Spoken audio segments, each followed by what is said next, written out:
All right, hey everyone, and welcome to the Legacy Premier League.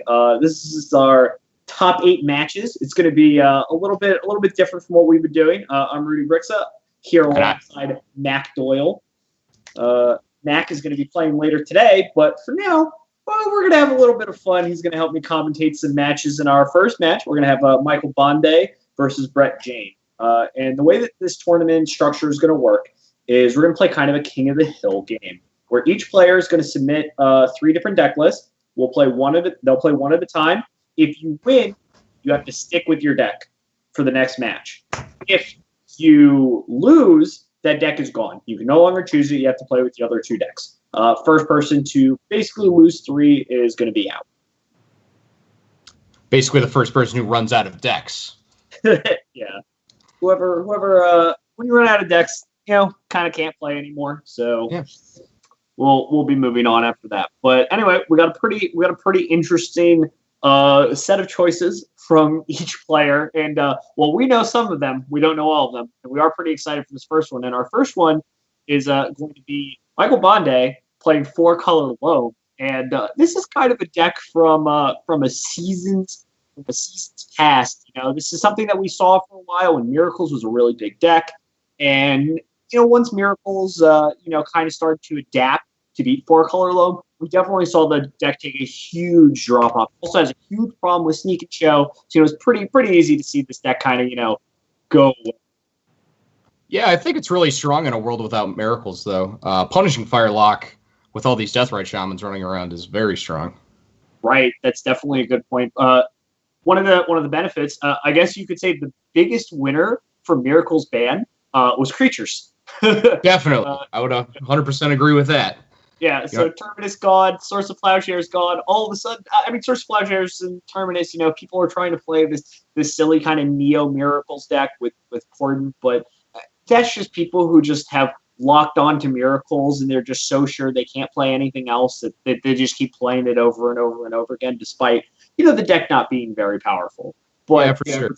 Yeah. But we do see a lot of creatures are going to win a lot. Delver is definitely one of the big winners of Miracles getting banned, and if you're going to pick a deck that's going to beat the crap out of Miracles, or beat the crap out of Delver, can't really go wrong with 4-color loam, Chalice of the Void, Punishing Fire, Abrupt Decay, Knight of the Reliquary, Wasteland, Life from the Loam. All these cards just are so good against Delver decks. This deck really beats up on the other creature decks. Yeah, for sure. And on the other side, we have Jayne playing really interesting deck list, something that I definitely didn't see him playing, and I'm kind of surprised I'm not really surprised to see this deck making a comeback, but I am surprised to see Brett playing it, and he's just playing Elves. Yeah, I mean, it's hard to argue with the success Julian has with the deck, and I don't know. I think Elves is pretty well positioned against a wide range of the field right now. It's another deck that beats up on the fair creature decks of the format. The deck obviously, is very good at creating mana and putting a lot of creatures onto the field. So it's going to be really good at actually managing 2 different sides of it. If your opponent's not really playing any Wraths, it's pretty good at just putting a bunch of creatures out into play and turning them sideways. And Wire with Symbiote gives you a lot of synergy to be able to kind of bounce back all your Visionaries, your other creatures, so you can protect them, gain more of an advantage, draw even more cards. But you also have this combo aspect between Glimpse of Nature and Natural Order, where you can just kind of draw a bunch of cards from your deck, and Natural Order for Craterhoof Behemoth usually is more than enough for most people to beat. And, I'm not surprised to see this deck, be really happy that Terminus is banned. But this is definitely one of those decks that I'm never sure exactly how good it is. Yeah, for sure. It's going to be interesting, too, because this is a resource development deck, and fundamentally, Aggro Loam's like a resource denial deck. It's going to be interesting to see how Bonde's cards line up with Brett's opening hand, because a lot of times Elves will be able to play around a Chalice of the Void with either like a Green Sun Zenith for a Reclamation Sage, or just be able to play a couple 2-drops and then resolve a Natural Order. But there are some Elves hands that do just fold the Chalice of the Void. Right, and we do see here that Brett has included a main deck Reclamation Sage, and what's actually kind of notable is when we generally think about elves and we talk about Julian specifically. Julian is a really big proponent of the card Cavern of Souls, and that card is noticeably missing here from Brett's deck list. And you got to think against the Chalice of the Void deck, Cavern of Souls is definitely a card that you might miss a little. Yeah, definitely. I can definitely see the reason for not playing it, and it frees you up to. It looks like Brett's chosen to play the Taiga instead of the Cavern in the main, so he can cast his sideboard Rurik Thar. So it frees up your mana a little bit, but it should be interesting to see how it plays out. Sure, and we're gonna get started here and see what we have here, and we're not sure who's on the play. We'll find out who's on the play in just a moment here, but I'm not really excited about Bonde's hand here. Wasteland is obviously pretty reasonable against Gaia's Cradle, or if Brett has a Bayou draw, or a Pendlehaven, or even a Dryad Arbor draw, like Wasteland can get you something. But, without a Mox Diamond to kind of leave things off, to put into a Chalice, Bonde, his hand might be a little too slow for what he needs to do here. And on the other side, I think Brett's hand is kind of close as well, surprisingly. Yeah, Deathrite Shaman with no ways to put lands in the graveyard is not good. You can't always count on your opponent doing that. Right.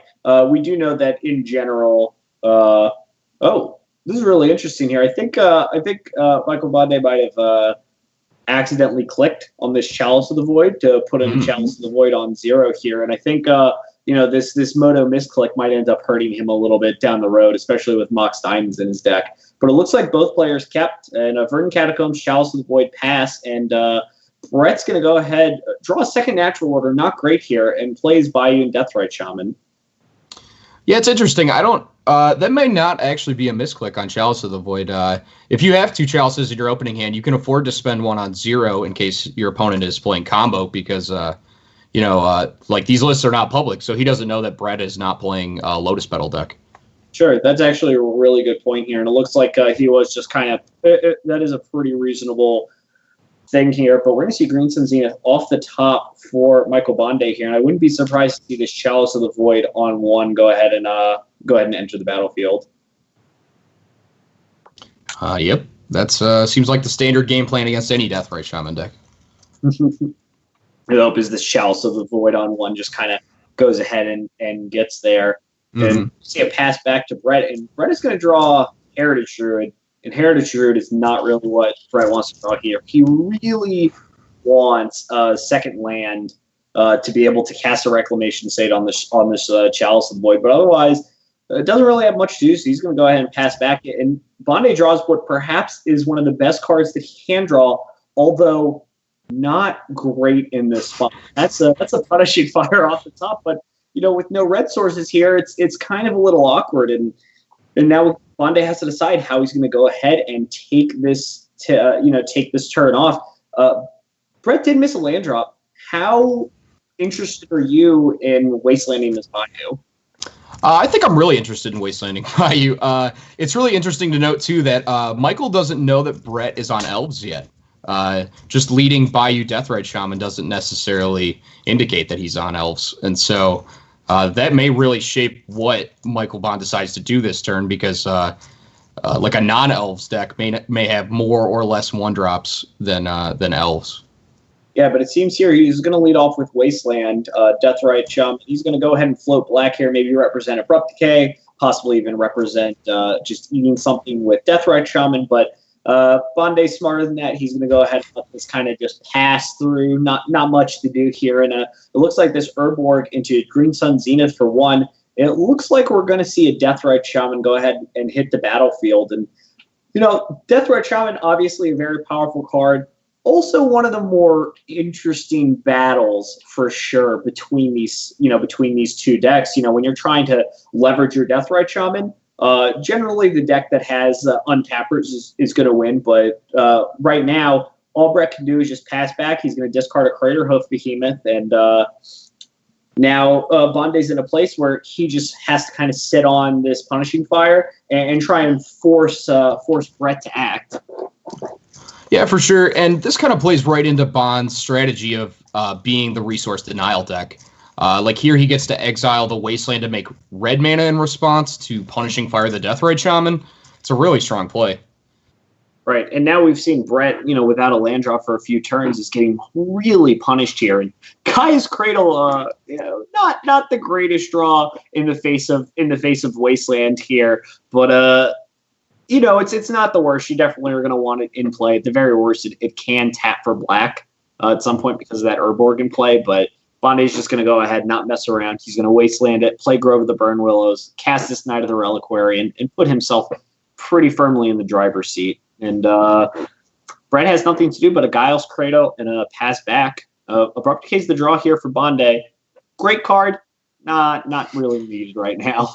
Yeah, certainly not. Especially again, Bond just gets to keep playing the resource denial plan. He can Knight up Wasteland if he wants, which is what he looks like he's doing right here. And just continue to keep Brett on no resources. Like he could start rebuying Punishing Fires.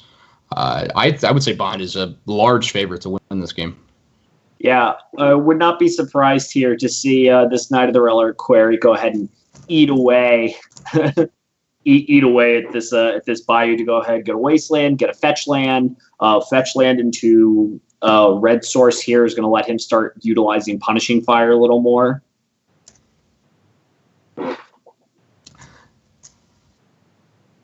And what's pretty interesting here is that he did go for another Bayou.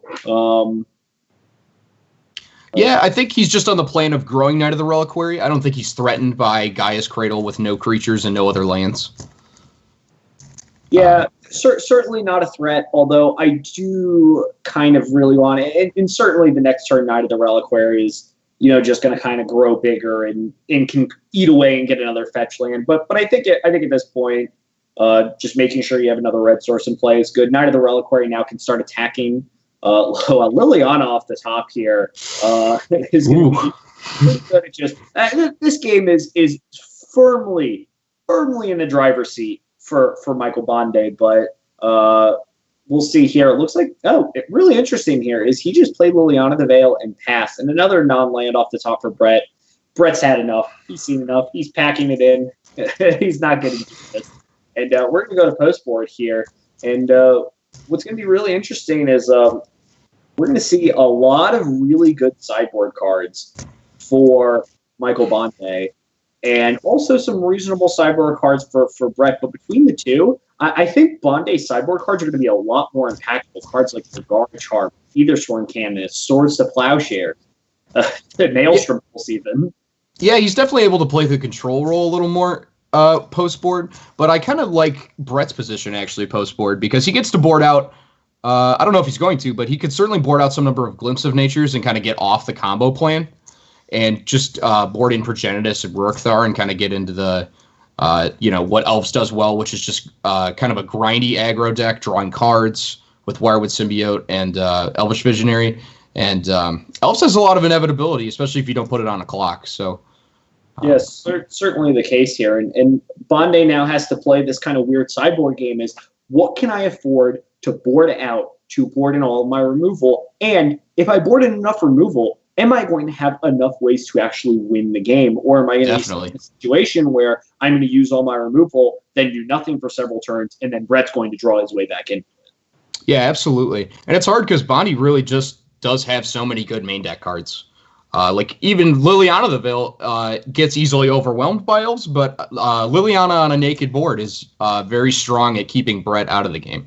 So yeah. I don't know. I guess it's I mean, I do kind of like the idea of Rurkthar, but I'm not sure like how reasonable it actually is. I assume if you put it into play, it is going to be a beating. But in the face of something like Knight of the Reliquary, it might end up not doing anything. That's a very good point. It could definitely get outgrown, and it's hard to make an argument for getting anything with natural order other than Progenitus, because Progenitus is so good.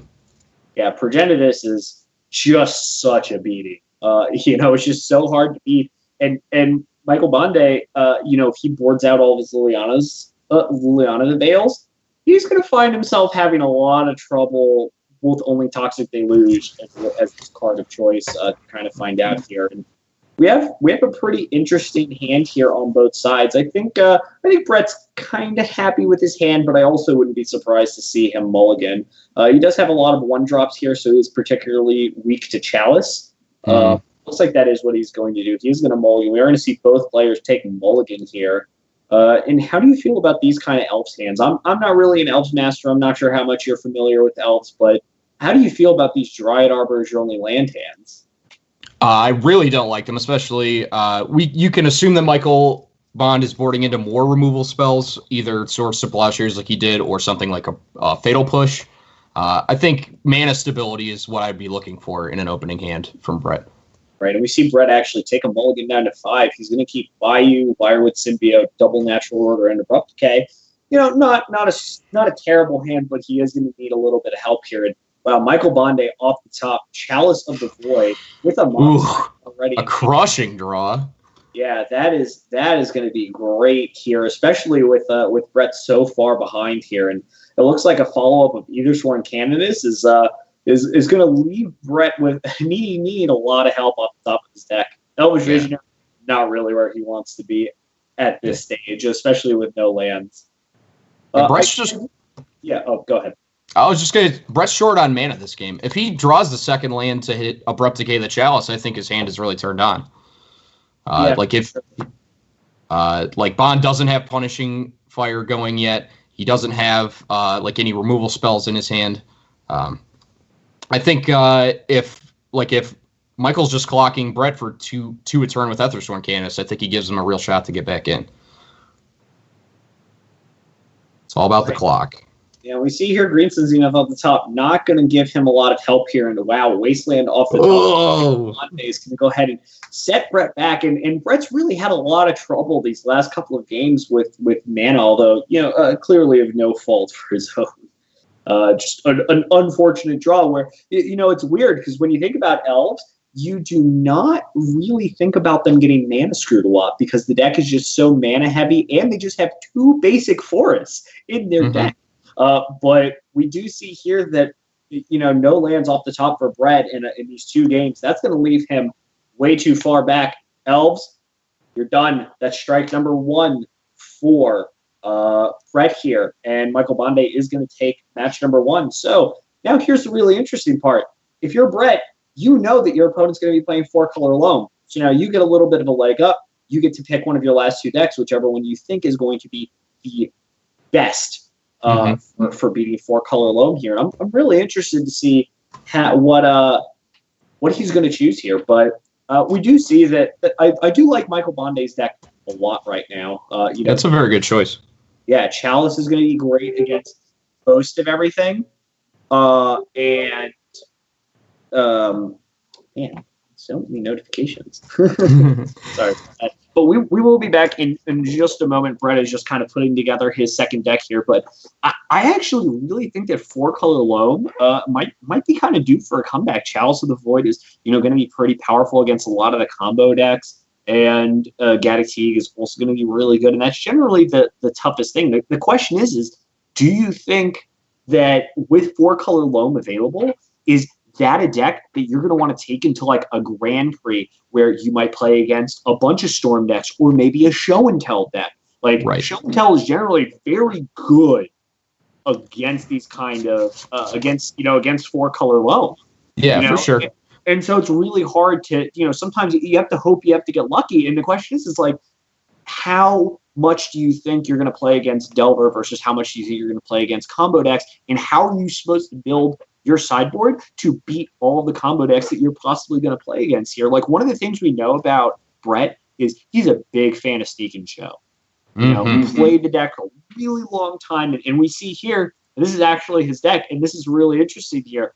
Brett has played Sneak and Show, and Sneak and Show generally has a pretty good matchup against 4-color loam here.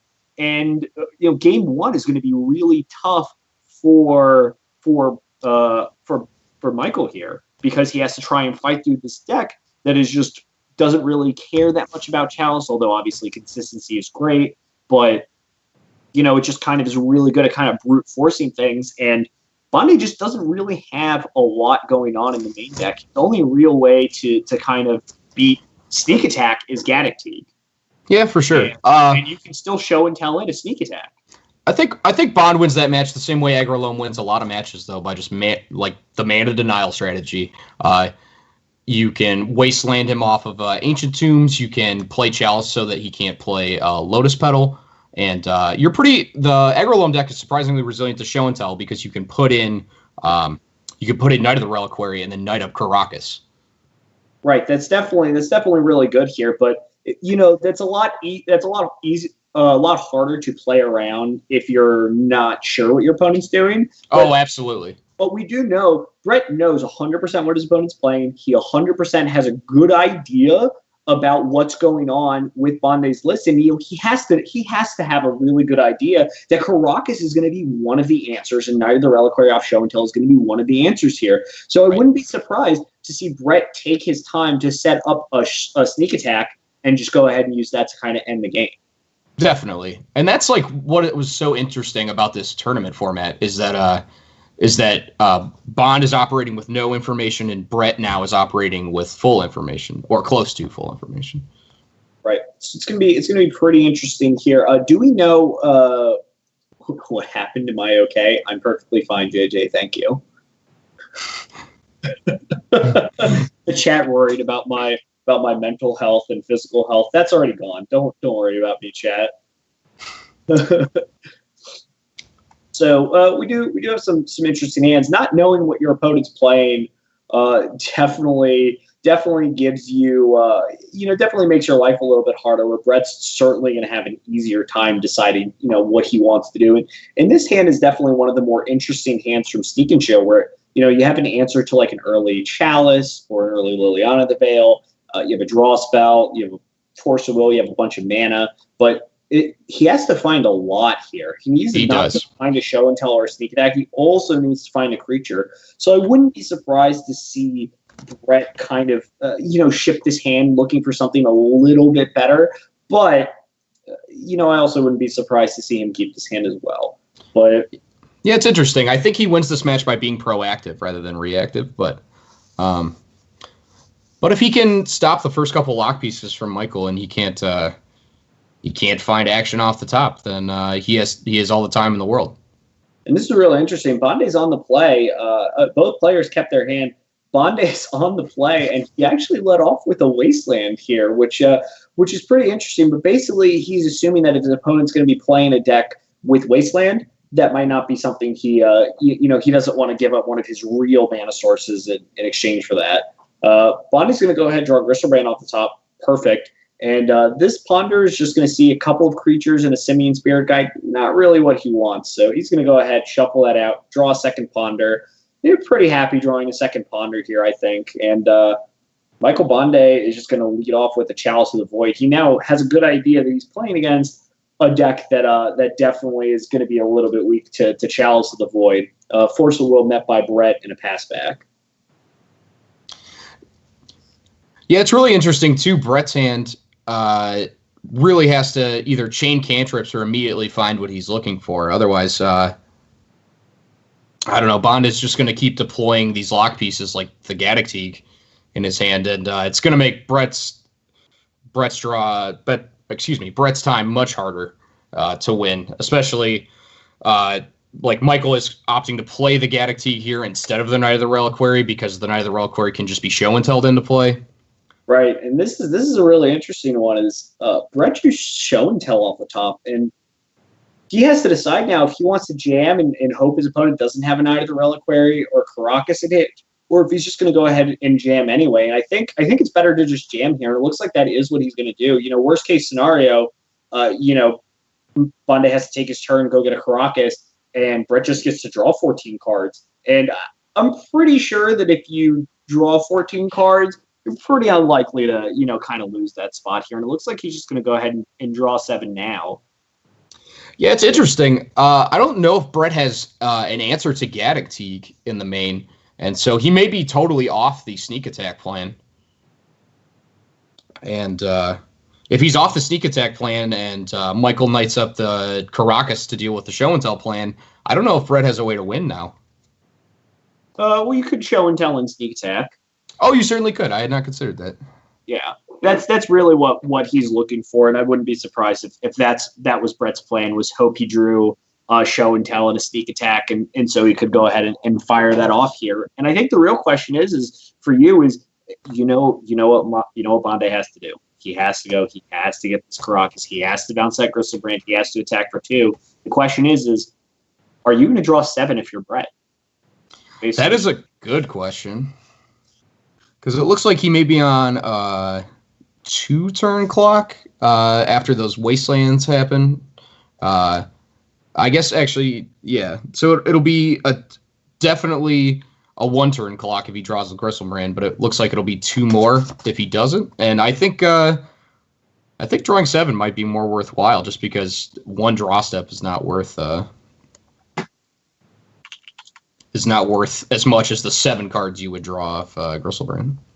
Sure. So it looks like Brainstorm off the top is going to be what he's going to draw here. And now Brett has to make some decisions here. He has to figure out what he wants to do. He knows that this Knight of the Reliquary is looking for a Caracas to bounce his Gristlebrand. So Brett, I think Brett's in a position where he could just die here as well.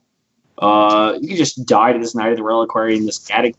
So I do like it. I do like him drawing 7 here to look for a show and tell here. The question is, did he find it off that 7? Because if he didn't find it off the 7, it's going to be pretty problematic for him. And it looks like he might not have. So it looks like this Brainstorm is going to go fishing. Let's see if we can pull a show and tell out. It certainly doesn't look like it. This Brainstorm is not. It's not being very helpful. Brett's hoping. It looks like we might put back 2 cards. Play a float 2 mana, play a fetch land, fetch. Look again with Preordain. Looks like that might be what he's looking up for. Yeah, because he's really priced into putting something on the table this turn now, because he is straight dead on board if he passes the turn. So this turn is do or die. He's got to keep digging. Yeah, and it seems here that he's just going to have to dig. And I think it's probably better for him to use Preordain here. Yeah, Preordain gives you a few looks at it, and Ponder. It looks like these are both going to go to the bottom here. Okay, well, the Lotus Petal he drew does mean he gets back up to show and tell mana with casting this Brainstorm. Oh, and it looks like once again he's missed again, which is pretty unfortunate here. But with the 2 mana floating, he still has the ability to kind of put an Emrakul into play and still attack with this Gristlebrand. He's not quite dead just yet. He does have at least 1 more look at it, but things are certainly not looking good here. Yeah, I definitely agree.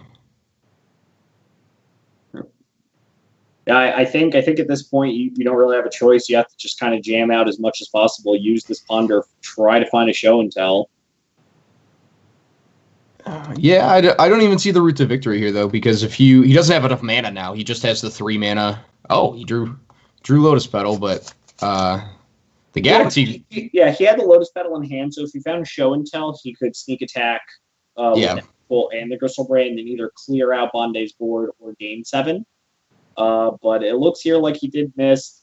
Michael Bonde's going to go ahead and grab the Caracas out of his deck, bounce this Gristlebrand back to Brett's hand, and looks like that might be it. Yeah, talk about Gaddock pulling weight in this match. Yeah. Locking him out of, it didn't come up there, but locking your opponent out of Force of Will in the Force of Will combo decks can be very strong. And then, totally shutting off his ability to cast Sneak Attack as his best way to beat Caracas is very powerful. I wouldn't be surprised if we see Gaddock in the following games in this match as the primary target for Green Sun Zenith. Sure. We're also pretty likely to see Pyroclasm or Sudden Shock come in from Brett's side as a way to kind of deal with Gaddock. Yeah, that's true. And I think those cards are pretty good at fighting Gaddock, but I'm not sure. Brett kind of has to make a choice as to what hate cards he's going to play. He expects Bonde to bring in because you have to you have to react to how your opponent's going to react to the matchup. Right, and we see here Thalia, Containment Priest coming in, Reclamation Sage coming in from Michael Bonde's side. These are going to be pretty good at dealing with just, kind of taxing Brett's mana as it is. Reclamation Sage is going to be fine if Brett decides to kind of jam Sneak Attack in and hope he gets it underneath Liliana or anything else.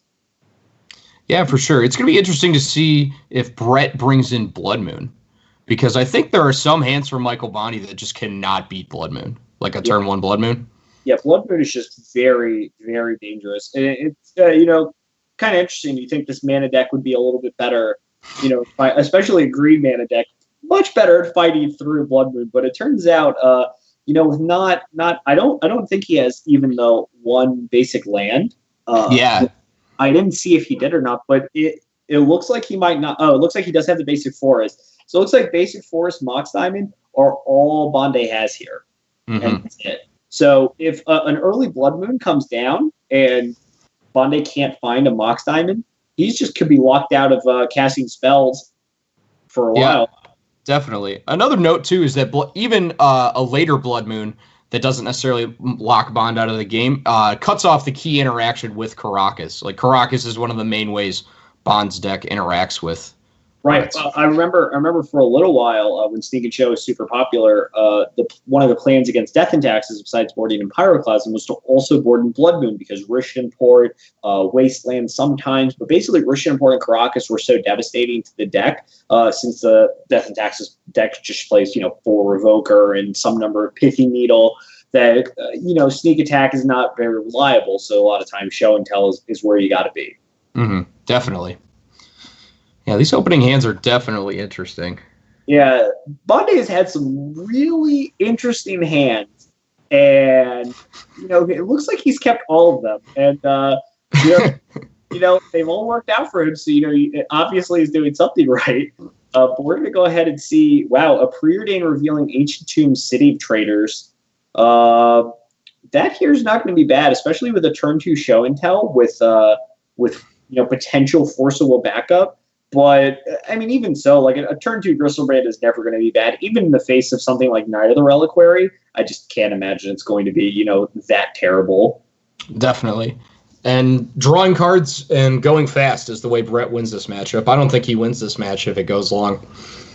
I think he has to be proactive and show and tell regardless, without fear of Knight.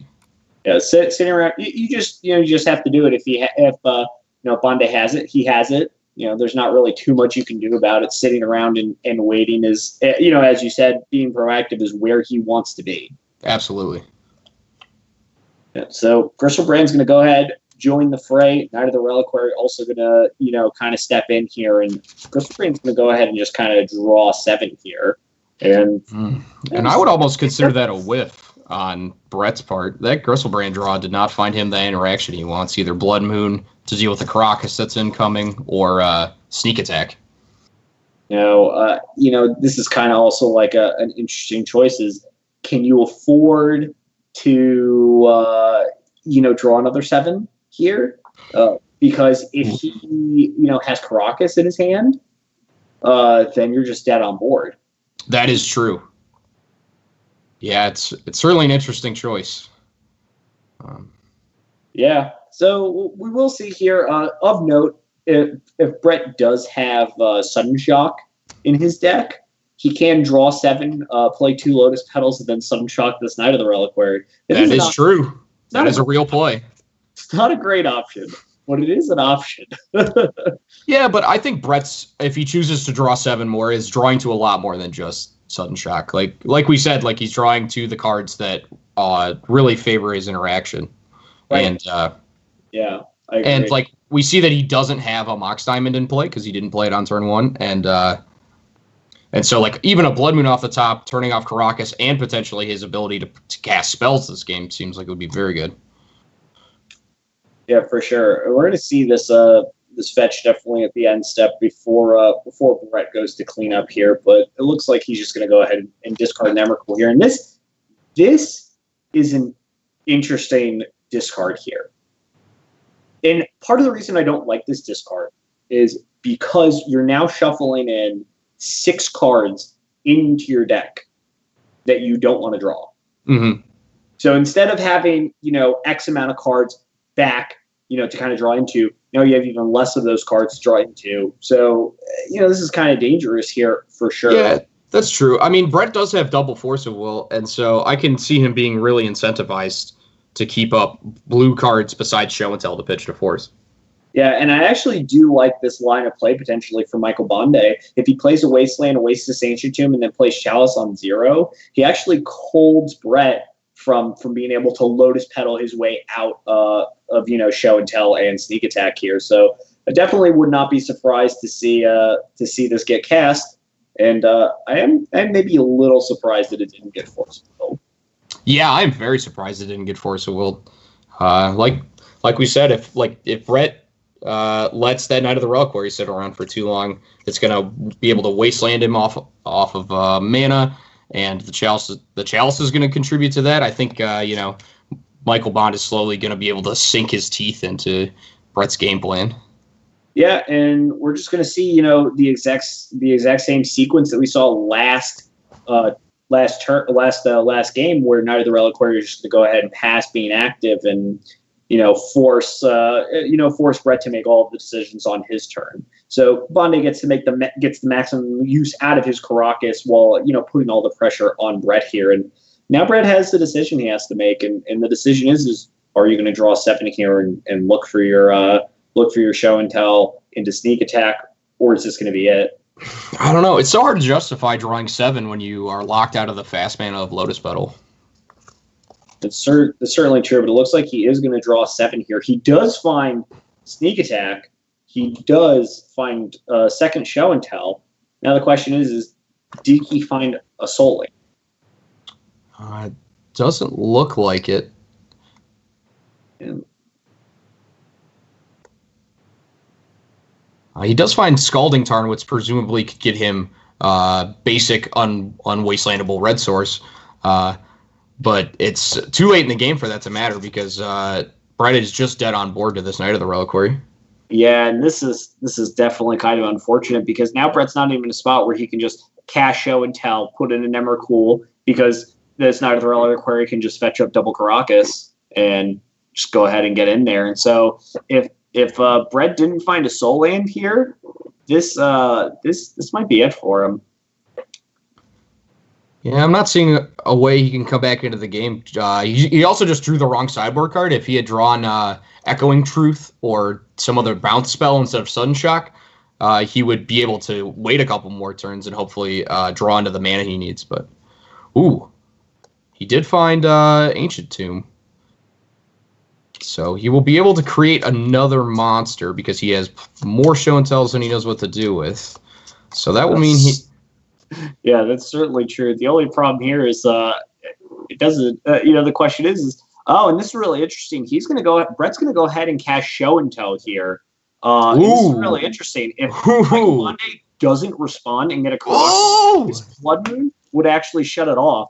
But fortunately for Bonde, he did have the Reclamation Sage. He doesn't have to worry about it. Oh man, what a sick play by Bonde to put in the Rec Sage. Like that is, that was a good call. That was a very good heads-up play on both players' parts. Brett knew what he had to do. He had to, force Bonde there to have Reclamation Sage. He did have Reclamation Sage, and that's going to go ahead and be it. See Brett go boo, boo, boo, boo, and that was great there. And he definitely went ahead and got him there with the Caracas. And that was really heads up play from Michael Bonde, and that's why we put Michael Bonde in the Legacy Premier League and not of the Legacy Mediocre League. Yeah, I've been very impressed with his play throughout the course of the tournament. I met Michael a few years ago when him, Neil Larson, and Thomas Ennevolson decided to come and play some SEGs and GPs for a while in the Invitational, and we play tested there, and I knew then he was just like way ahead.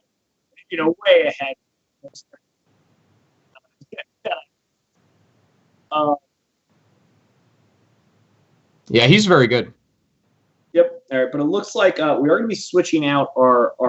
It looks like we are going to be switching out our commentators. That's unfortunate. Mac and I are great.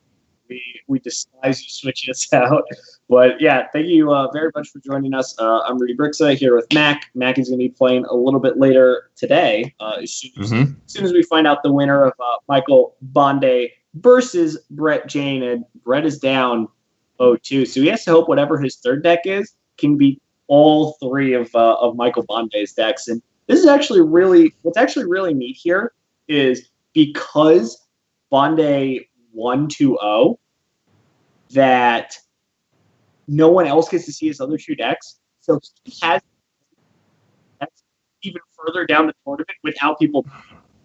That's a very good point. I hadn't even thought about that. Yeah, this tournament structure just offers such an information war. It's just a real question of hidden information. Who's bringing what? In what order are they playing the decks? You know, there's so many different options. It's hard to, it's hard to say what's right. Yep, and that's going to be it from us. We'll catch you next time.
Okay, hey everyone, it's Julian.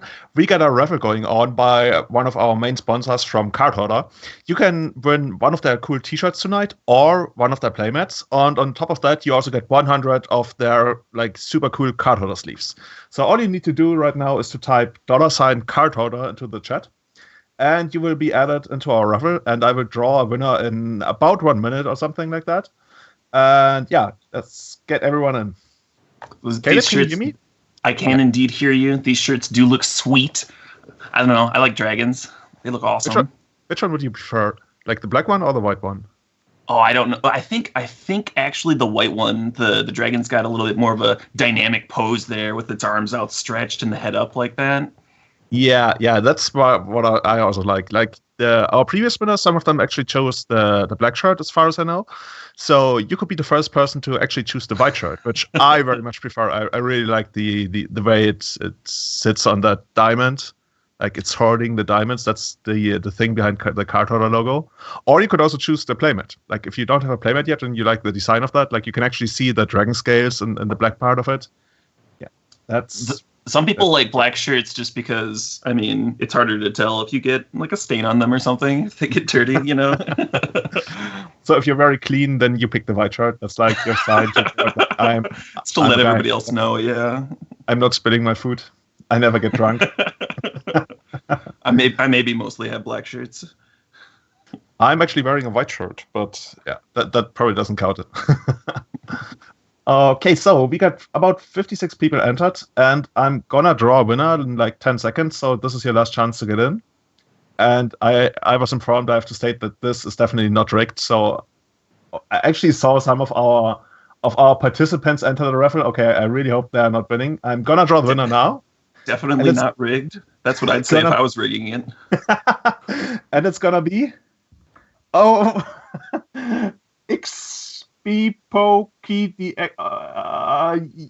this guy or girl. Nailed it. Absolutely nailed it. That's a pretty unique nickname. So yeah, you won. You either won one of the shirts or the playmat. The best thing is for you to just message me. And yeah, congrats on the W. Exactly. and then we'll figure everything out for you and ship everything to your place in a couple of days. Or if you live on like some remote Pacific island, gonna take some longer. Yeah, you were about to say. Oh, Brett's got a Grixis Delver list here as his third option. I don't hate it. I like it. I mean, it's one of the top decks of the format, right? It's hard to go wrong with the tier 1 strats. Yeah, I'm definitely not surprised to see this. I when I saw the deck lists, spoiler alert, I saw them this afternoon. I very much expected him to go first with Grixis Delver because it's the all-around like most balanced deck that has game against everything. Whereas if you're running out Elves first, it's kind of a gamble because there are matchups you don't want to play against. So now everything hinges on this supposed 50-50 deck against the format. So he definitely could take the win here. But looking at the opening hands, I don't know. It's actually quite even. From a general matchup perspective, I would not want to be in Brett's shoes. Back against the wall, and now you're playing your Delver deck against the Chalice of the Void deck. I think this is something that he would have hoped to avoid. But I mean, he's here now, and as we both know, Julian, it is statistically actually impossible to come back from a 0-2 deficit. It just never happens in the history of ever, right? Never, ever. I don't know if it actually ever, like, even potentially happened, but there are some, like, legends about this happening in sub-league in far, far away countries a long time ago. So, yeah. So we have Michael Bonde going for... Is he actually going to go for the Chalice, or is the Chalice too important for him that he doesn't want to run it into days? So he could go for... Punching Fire or Abrupt Decay. Abrupt Decay is probably the safest play. Because if Decay, then he waits till the upkeep. The issue with going with Punishing Fire here is if the opponent has Daze into Wasteland. Yeah. And then you don't have your second colored source for Abrupt Decay for a while. And that's like one way that Delver could potentially do some work. Apparently Brett revealed the Volcanic Islands accidentally. So I guess he's this now.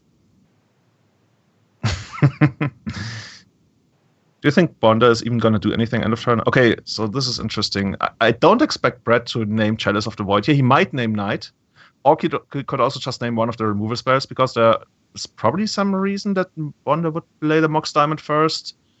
But it would be a little counterintuitive to name Chalice of the Void, because usually you just want to slam Chalice of the Void on turn 1. Yeah. And his name is Senate. I really don't like naming Senate here. The deck is known to usually run only like 2 Senates. Like it doesn't even run for Senates most of the time, as far as I know. That sounds accurate. Yeah, I think in a position like this, especially with the removal spell already coming out, I would have named Knight. Or if I wanted to play it super safe, maybe even that Confident, but he's got the Lightning Bolt for the Confident. And now he has to Force of Will. He's got no board presence. His only spell that otherwise really interacts as Lightning Bolt. I mean, you could let this resolve and then try to hit Knight with Force of Will, and then both players don't really have anything, but then Brett's outs are diminished to not a lot. And he even can't remove the Chalice in the first game, I believe. That seems really, really risky to me. Oh, he's okay. He is letting it resolve. He's letting it resolve, but he's using the Lightning Bolt because he knows that he can't remove the Chalice of the Void, like, ever. That's interesting. Okay, there must be a reason he went for this play. Like, what does he have left in the deck to win? He can get Gurmag Angler, maybe, I think he might have True Name Nemesis, Young Pyromancer. Yeah, there's like 2 Young Pyromancers, a single copy of True Name Nemesis, and I think I saw 2 Gurmag Anglers. I could be wrong. Okay, so his plan is to just naturally draw one of them, and then hopefully Bonde will keep a bunch of like spells that don't really interact with that. Like the Abrupt Decays and the Punishing Fires, on their own, they don't really interact with your Gurmag Anglers because they're too weak or can't even target them. So I can see what Brett is going for with this. Yeah, I don't... My issue with the line is not that he can no longer play Delver of Secrets. Delver of Secrets is not very good against the Punishing Fire Abrupt Decay deck, as you kind of pointed out. But the fact that the Delver deck is playing 4 Ponder, 4 Brainstorm, and it needs to like churn through the deck to find the actual good threats, That's the real big issue with Chalice of the Void for me. I think he might have been better off trying to like counter the Chalice and then maybe find an answer to the Knight another way, but I don't know. Maybe that's wrong too. He might have actually had an answer to the Knight already. Like, the wasteland wasn't in the graveyard yet, so Knight would have been 3/3 as far as I'm concerned. So he maybe could have decayed it, but I'm not sure. Or drawn a creature to like flashback the Cabal therapy. Doesn't seem super unlikely. Yeah. Because right now he has to, like, okay, I'm surprised that he also takes out the Senate. But he's got the Young Pyramid, so no. Yeah. It won't last, but... I was about to say if he can, like, chain a bunch of cantrips together, but that's not even happening in the face of Abrupt Decay. Abrupt Decay or the Chalice, right? Yeah. The Chalice also not letting the cantrips happen. Yeah, I mean, like, they're reduced to 1/1s for 1, like Flying Man without flying or something. Is there even a creature that does, like, some goblin from Legends or something? Yeah, whatever. And Brett paying the price now, like, drawing all the 1-drops. At this point, Bonde is really only looking to find a creature that he can win with. So yeah, there's 3 Young Pyromancers. 2 Gormak England, 1 True Name Nemesis left. Like, True Name Nemesis, like, even that is covered now with Toxic Deluge. This is gonna be a big mountain to climb for Brett. Like, probably soon to be down 0-2 and 0-1 in the final game, the final match. It's gonna be tough. Is this Dryad gonna go all the way?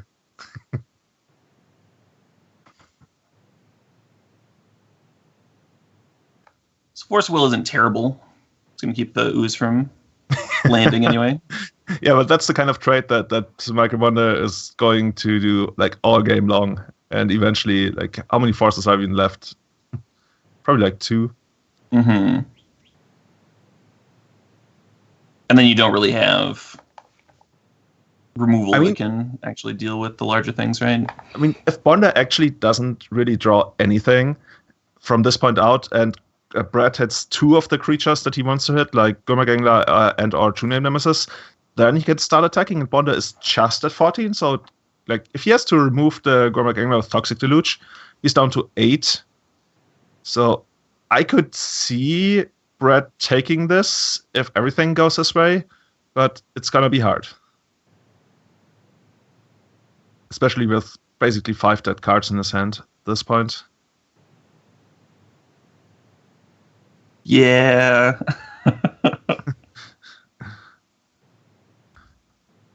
I mean, at some point, if Bonde gets to 3 Punishing Fire, or Liliana should probably end the game here. Like, Brett would need to resolve so many creatures. Yeah. I was surprised to see Bonde board out the Liliana against Show and Tell. But yeah, maybe he knows something that I don't about that matchup. I guess he's aware that he's got 4 knights to put in, and if Brett ever puts in a creature and passes, he's got 4 knights and Caracas in his deck, so that's already 5 cards that win in that situation, and he needs to take out something. That's true. I mean, that's true. There's only so many slots. Nice, yeah. And I do usually when I'm playing Liliana in Legacy, I'm also backing it up with a pile of other discard spells. So, like, actually getting a Sneak and Show opponent hellbent is really, really good. And that's not really what Bonde is doing, so I can see me just being off there. Anyway. It's probably one of the last cards that he actually did cut from his deck while sideboarding. Sure. Yeah. I saw him taking out the Punishing Fires and the Abrupt Decays, and then Liliana. Yeah. Step 1, minus Punishing Fires against Sneak and Show. Meanwhile, Brett keeps showing us a bunch of cards he can't cast. He's like, look, I've got this in my deck, and this, and this, and this. And Bonde's like, I want to kill you, but I can't. Well, I can. 8 more turns, right? Look at this Dryad Arbor doing work. I guess there's a Wasteland now. Do you waste the Dryad Arbor? I think you do. I guess he doesn't. Maybe, yeah, okay. He just concedes. So, what is Brett gonna show us here in the sideboard? He's playing the Red Dragon. Is that good enough? Fire Covenant could be Fire Covenant is great. It can kill a knight. It's a painful way to kill a knight, but when you only have so many answers, the lack of any number of terminates is kind of a really big deal in this matchup, I think. Yeah, and he also doesn't have Dismember, does he? No. Don't see any, no. Sometimes Dismember is like not even powerful enough to kill a knight. True. So I can see him taking in Grim Lavamancers, and he's also apparently he put the Pithing Needles to the side, but I'm not sure if he actually brings those in. Yeah, I'm not sure either.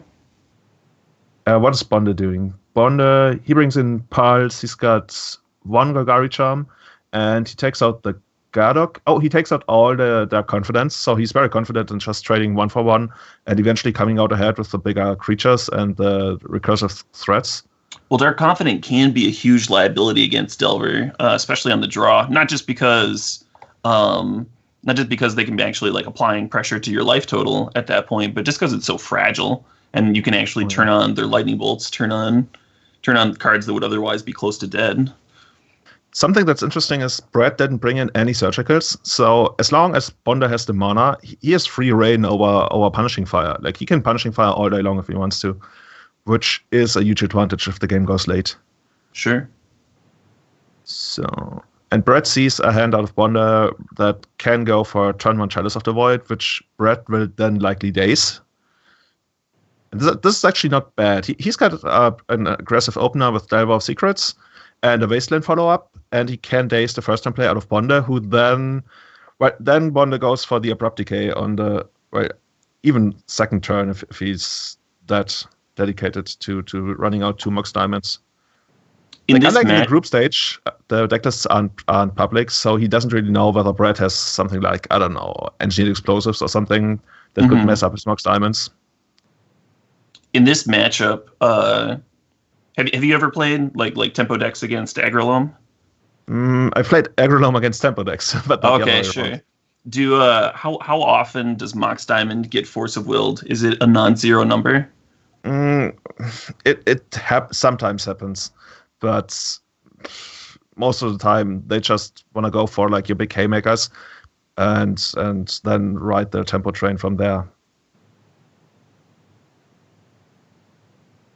So Bonde actually goes for first turn Loam to stabilize his mana even further, and then he's just willing to take a Delver Swing, and then probably follow it up with Chalice of the Void and Abrupt Decay on the same turn if Brett doesn't Wasteland here. Yeah, I kind of wonder. I'm kind of wondering what the reasoning is behind the turn 1. But he can't Wasteland the forest, of course. Yeah, I like it because now he's getting a really good turn 2. He can play the Chalice, it can't get dazed, and he can Abrupt Decay, and he was safe against Wasteland. Although the Chalice, I mean, he was safe against Wasteland either way, and then the Chalice was also daze proof on turn 1, is the main reason I was confused. True, yeah, if he leads with that, yeah, you're right about that. So what happens if he does it the other way around? Then he has to Loam in the second turn.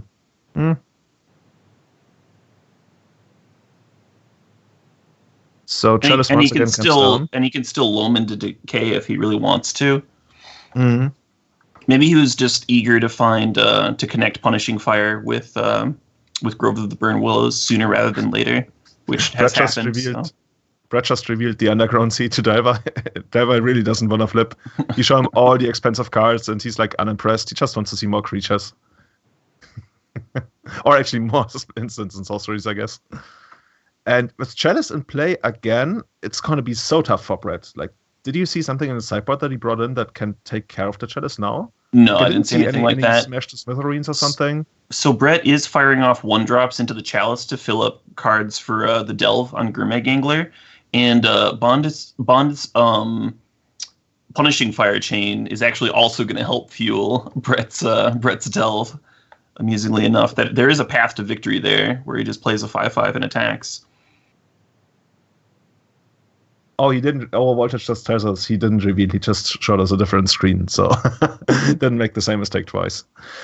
Yeah, so if Grimeg Angler comes down and Bonde can't find like a way to cast 3 Punishing Fires or present a bigger creature, then Grimeg Angler could actually end the game rather quickly.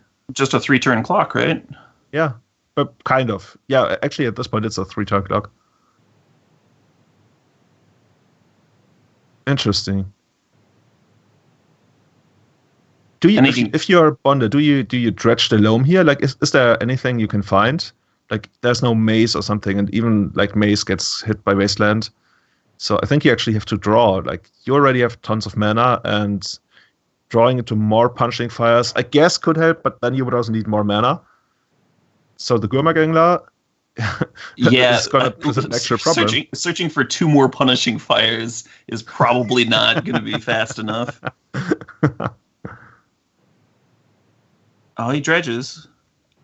Oh, and that's toxic. Well, it would have been toxic to Luch. Would be good, but oh, you can't go based on that. Yeah, of course.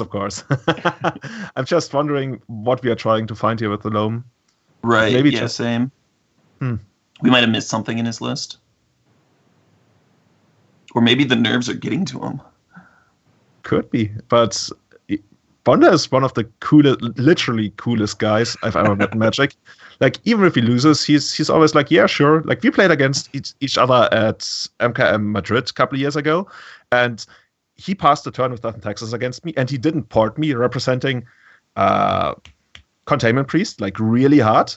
And he could have ported my Cradle, but he was like, no, go ahead, do whatever you want, and it's going to be Containment Priest. And fortunately, I had the Crowd of Behemoth to kill him, and he actually didn't have Priest, but he actually had the balls to just sit there and not have my Cradle. That?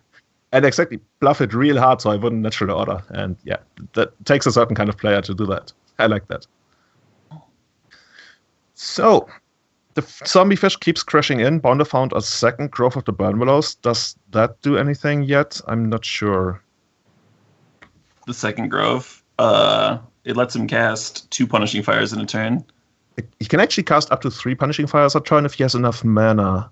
But that's like 6. He needs 8 mana to do that. It's a lot of mana, yes. Yeah.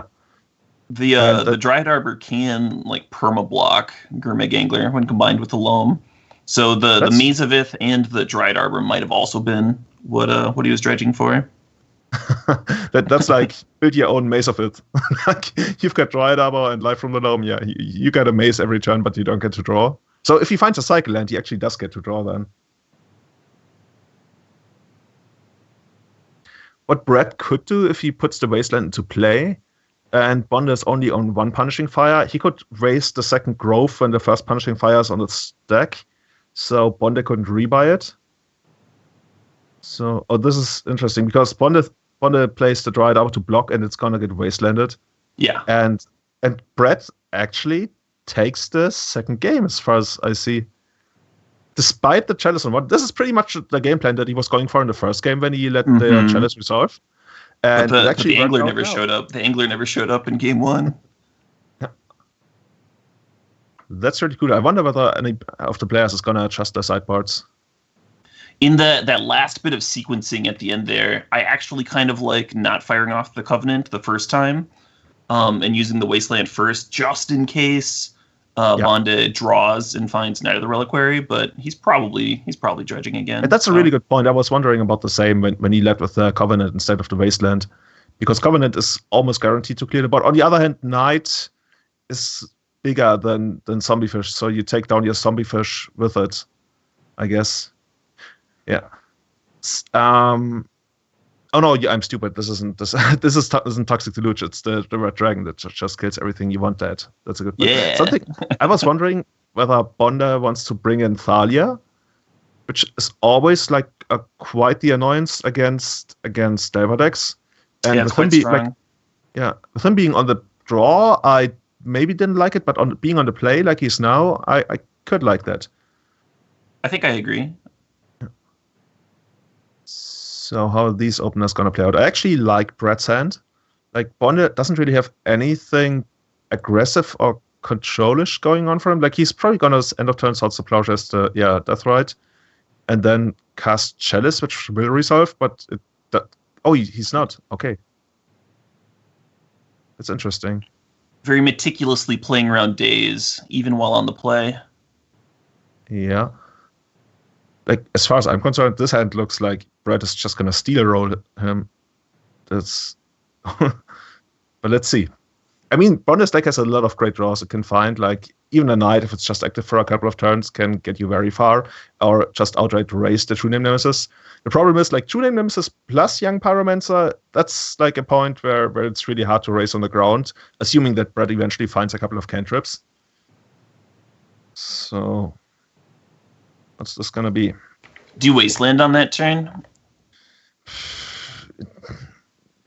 I mean, you mean as Brett? You can. Yeah, like, it's fueling your delve, and it's fueling your delve. You've got a lot of land drops too, and you don't like currently have a cantrip to combine with your Young Pyromancer. Yeah, I don't hate Wastelanding there. Also, Wonderswana can be a bit weak at times. So yeah, and Brett just goes ahead. He just keeps casting these Lotus Petals, pretty much. 1 mana Lotus Petal. Yeah, why not? Oh, and Liliana's really good. Oh, that's so brutal. So what is Brett almost needs to hit like a 1 mana cantrip here, so he can go Young Pyromancer, and then like even though the cantrip or Cabal Therapy or whatever gets countered, he'll at least have another creature to sacrifice to the Liliana. Yeah, because that's the only real way that he can power through it. And he doesn't find it. So well, this is flood. This is flood for Delver. Yeah, the 6th land. Are you kidding me? 6th land for 4 cards. I'm not even sure if I want to play the land here, but because I guess you have to, because eventually you have to play 2 creatures on the same turn. And now Bonde even has a blocker, which makes it even tougher, because then Liliana can just go -2 twice, and even if you lose her, that's fine. And he's not even going to lose her, because he's going to +1 her on this turn and have another Chalice play. Or is he not going to +1 her and hold on to the Chalice? Oh, he pluses. Okay. So what do you discard here if you're Brett? Probably the land. Yeah, definitely the land. But the Ooze is such a beating, because now you're never going to resolve Gurmagengla. And if you want to get Young Pyromancer plus True Name Nemesis, that's 5 mana in a single turn. And trying to get to 5 mana while Liliana is taking up against you. Whew, yeah. tough. The Abrupt Decay off the top. Almost closing the lid on this cookie jar. Yeah, is there even any sequence of cards that Brett could draw that gets him out of this? This is tough. Like, oh man. Thus far, Lotus Petal would have actually been a better card than all of his 1-drops, providing 2 mana for the delve, technically. Yeah. Oh. It's interesting. Mike and I were talking about the matchup this afternoon, and we agreed that if Brett actually starts the entire match on Grixis Delver, then there's a very good chance he gets to win because of how the matchups play out. But we also concluded that if he starts on Elves, it's almost unwinnable for him. And maybe that's too much of a stretch, because we're still playing Legacy and there's mulligans to 4, and sometimes things don't work out like the way they're supposed to. Yeah, definitely. Also, if Brett started Grixis Delver, he still just runs into Aggro Loam, right? Like, we might have just seen this match. Yeah, but I like Grixis Delver against Aggro Loam more than I do like Elves against against Aggro Loam. And you really want to have Elves to shut down Michael Bonde's Death and Taxes.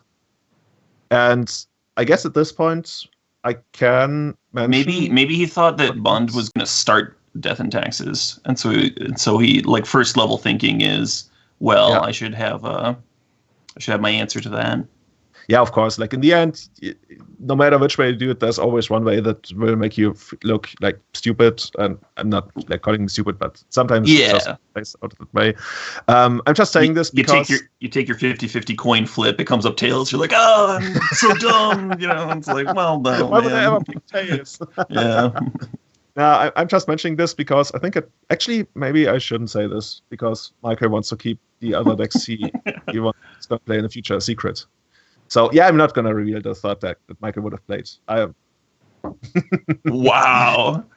You will find out in the semifinals. Yeah, so Michael Bonde takes it and advances to the semifinals against either Jarvis or me. Yeah, congrats, Michael. Yeah, well done. Like, very solid performance. Grinding out the 3-0, actually only dropping a single game in the entire quarterfinals, as far as I remember. Very impressive, yeah. So this was very much a masterclass, yeah. And condolences to Brett.